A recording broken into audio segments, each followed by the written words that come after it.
नवरात्रीचा इतिहास।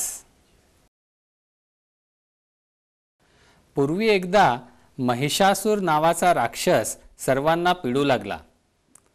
त्याने इंद्राचाही पराभव केला। मग सर्व देव विष्णू आणि शंकर यांच्याकडे गेले।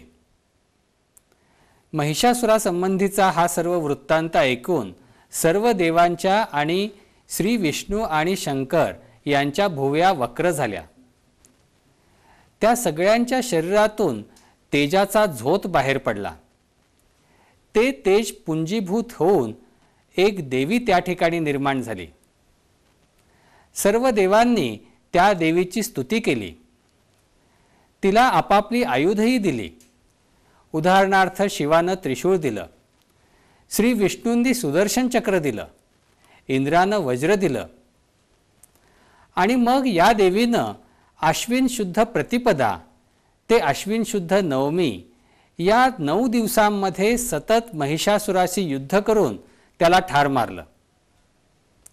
या देवीला दुर्गा देवी असं म्हणू लागले आणि महिषासुराचा वध केल्यानंतर तिला महिषासुरमर्दिनी असं नाव मिळालं।